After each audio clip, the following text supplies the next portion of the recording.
Hello my beautiful friend and welcome back to another video. So today I want to talk a little bit about the future of gaming, which looks fairly digital.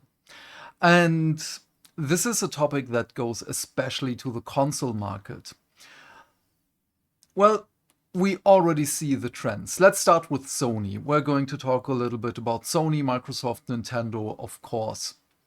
And Sony already had some collector's editions of their big title games, so the latest of which is Death Stranding 2, which just shipped without a game, basically. And it's not a thing where it was, yeah, here are the physical goods, it costs a little less. No, the game was just a digital code.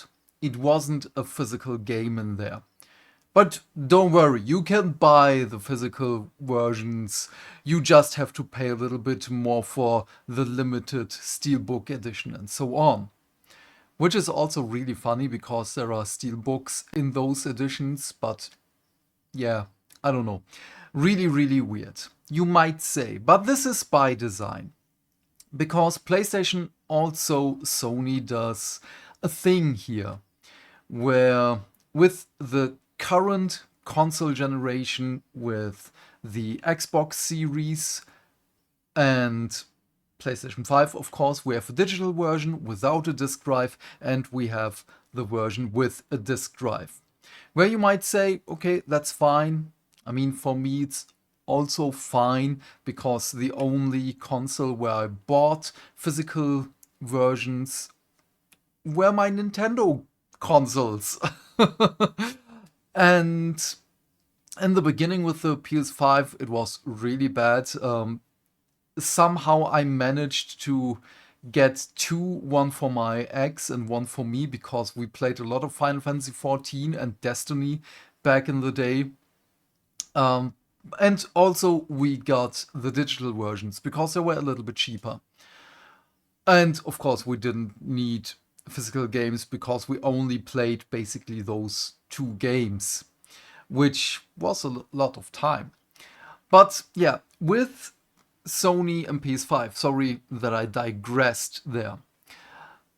You probably already know that there is a separate disk drive to buy. So if you have only the digital PS5, buy the disk drive, you can just put it on and, well, then you have a disk drive. It sounds fairly straightforward.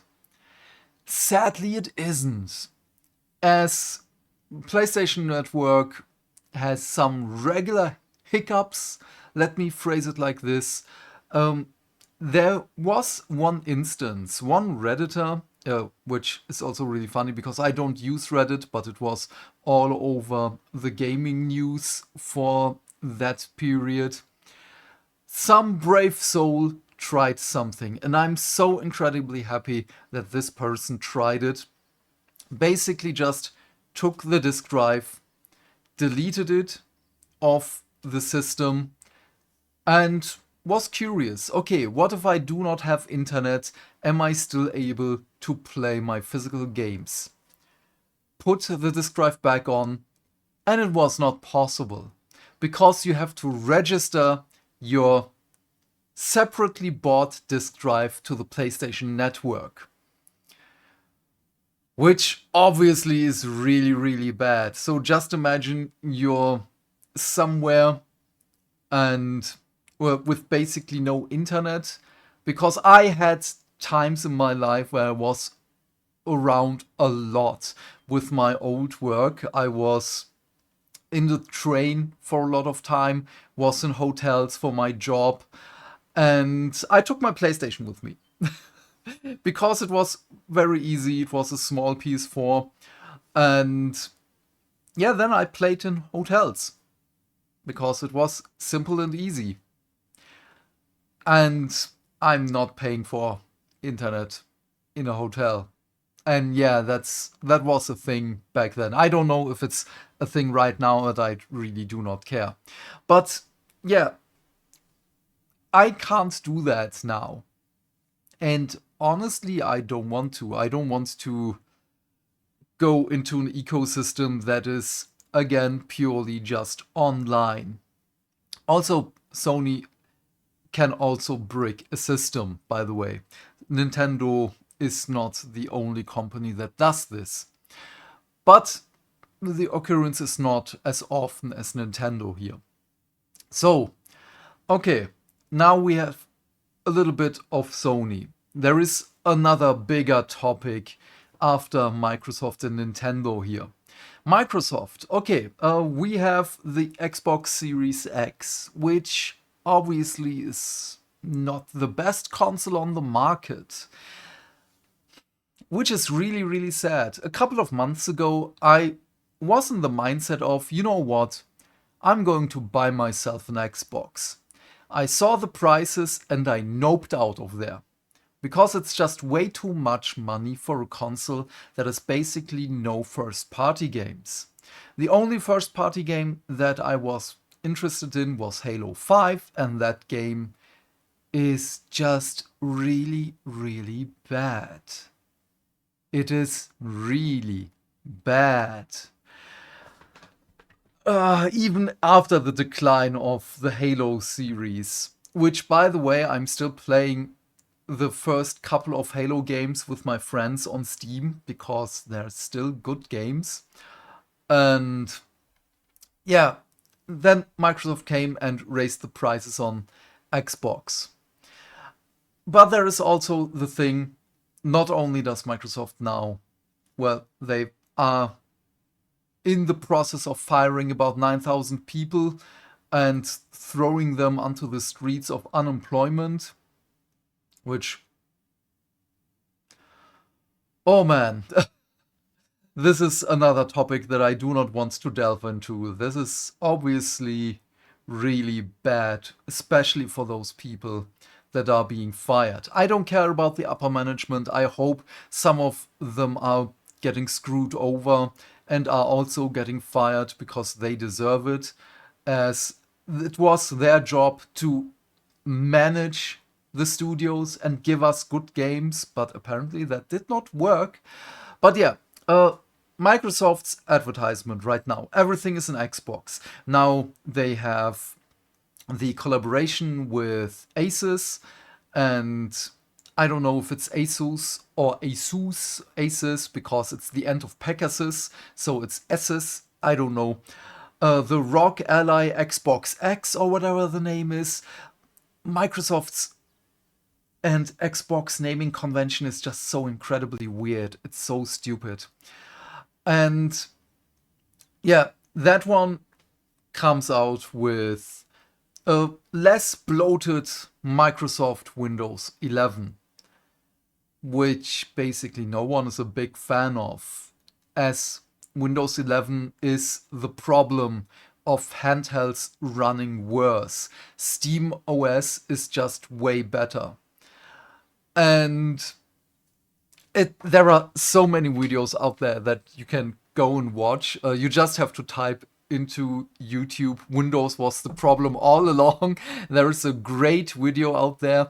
I will find it again and put it in the description box below and link it for you so you can watch it. It's awesome. Very good video. I just forgot the name of the creator. And yeah, obviously Microsoft Windows 11 is not a good platform to play games on.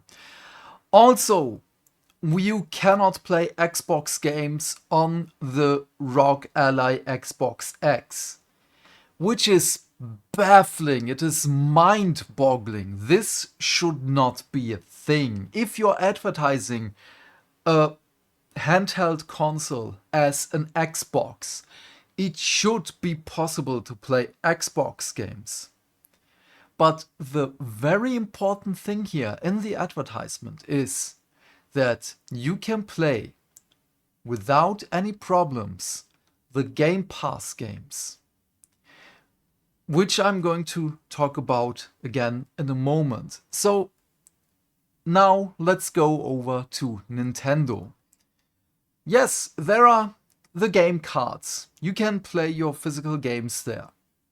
Some of them, at least the ones that are really on the card, and not like the game key cards where you still have to download the game. which is incredibly funny. They are selling worse than they're expecting it, which is also mind-boggling. Everyone who is a gamer could have everyone could say this is a bad idea, don't do this. And apparently developers, if they want to, well, put a game onto the physical market, they have to pay Nintendo about $15 just to buy these game cards, put their games on it, and then they're able to sell it. Which is, it's so bonkers, because some of the indie games are about just $15. So they make negative money as they still have to pay taxes and everything. And they have to eat. That's the most important thing. They need rent money, they need food money, they need electricity money, and so on. This should not be a thing. The only good thing I see there, and this is where I'm way lenient here. I'm way more lenient than I should be. You can sell the game key cards. I think.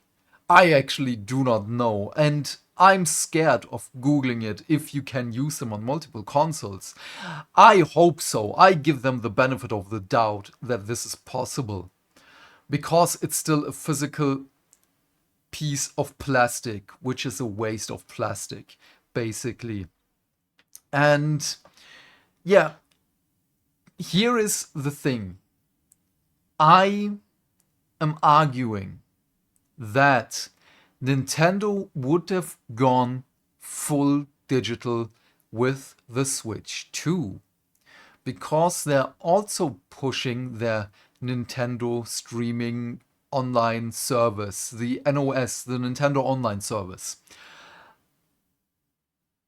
which also does not work as well. If you have seen Maximilian Dude's video about, which is also a video that I'm going to link in the description box below, how bad it runs, how bad it is. If you want to play Soul Calibur 2, which was a game that I was really, really excited for. It's a two-player game. You can't have more than 2 players in there. The lobby opens up for 4 people. So there are 2 people in there that can't do anything but to slow down the connection for everyone, which is so hilarious. The emulation is bad on the NOS, the Nintendo Online Service. And this is now the point where I want to delve into the online services. Oh yeah, and again, I say that Nintendo would have gone full digital for the Switch 2 if they wouldn't have known that the shitstorm would have been even greater. Because again, Nintendo is a real nostalgia console. There is so much physical goodness in there. Again, the only physical games that I have are for my Nintendo consoles. And by the way, Nintendo is going the way of Bethesda, with Tears of the Kingdom and Breath of the Wild are probably going to be the next Skyrim. As we had Breath of the Wild on the Wii U, we have it on the Switch, we have it on the Switch too. And I would not be surprised if we're going to see them on the Super Nintendo Switch 3 or whatever it's going to be called in 8 years. That's going to be a thing. I'm betting on it right now. But yeah, the shitstorm would have been just far too great. So I think they were just scared, or the idea came too late. So Microsoft is pushing people into Game Pass. I already talked about this a couple of weeks ago when Outer Worlds was being advertised as 80 euros, and they were just like, so yeah, just go to Game Pass, you just pay a couple of bucks a month and you can play basically everything, which is kinda nice, but it also goes again into the direction of we don't own our games, as these are just a subscription service. It is bad enough that we do not own our, well, our series, our movies and everything, which is obviously bad, but also I still have a box here with DVDs that I'm selling and Blu-rays and other things. The only things that I'm not selling are my PlayStation 1 games, my Final Fantasy games, and so on. But yeah, it's just also a waste of space. You can see I have so many books in the background, and these are just two shelves of the three visible ones, and I don't have more space to put books in.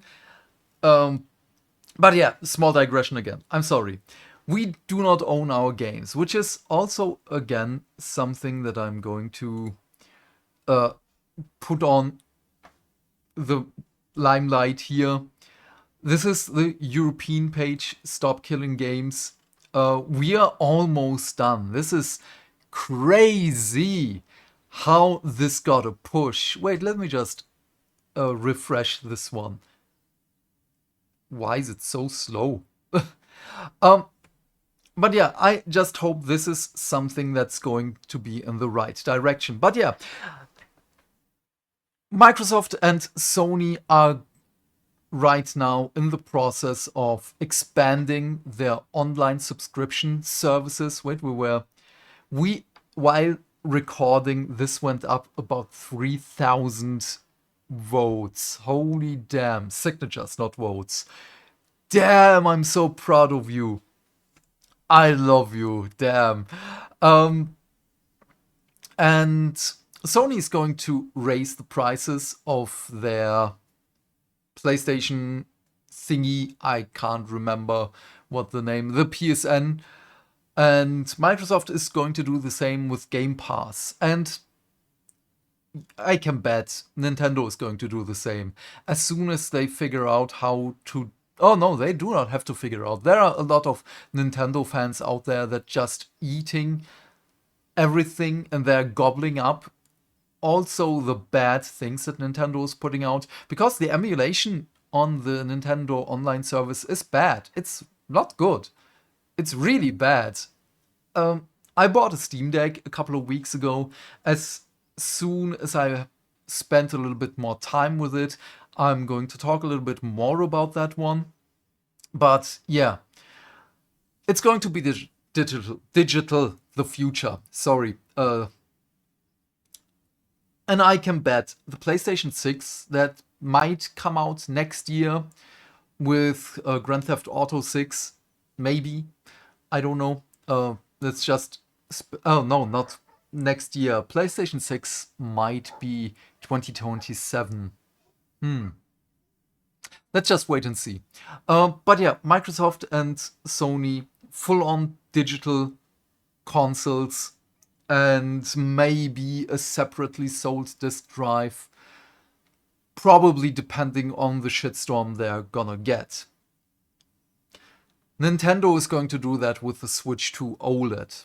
I can already bet on it. If not with the Switch 2 OLED, it will probably happen with the Switch 3. I hope that I'm wrong here. I really, really do. Because I do not like games that are only a license on the disc. I do not like game key cards for the Switch. Yes, I do buy a lot of digital games. That does not mean that I do not buy physical games when I really, really enjoy them. I bought Death Stranding 1 just as an example, because Death Stranding 2 released multiple times, and with multiple times I mean 2 times. I have it. One is the collector's edition back then. I have it as a physical. I have the God of War titles in physical, and so on. And I have it on Steam. I cancelled my pre-order for Death Stranding 2 because even though I really, really wanted to play it, I loved Death Stranding 1. I really, really wanted the statue and everything else that was in there. I'm not going to support this if there is not a physical game in there.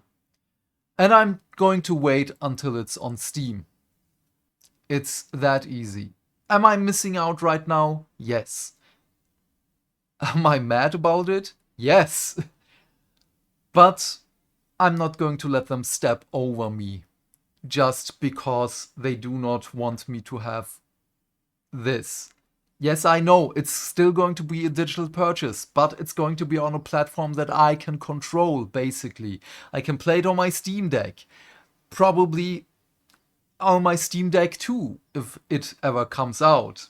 Depends what Valve is going to do next. Apparently a VR headset, a new one. I don't know. I don't follow the rumors what Valve is doing. Whatever they're doing, I'm going to support them. But yeah, I digressed a lot there. I'm really sorry. I just wanted to talk a little. What up, baby butt? Do you want food? Yes, I'm going to take care of my cat now. Thank you so much for indulging me here.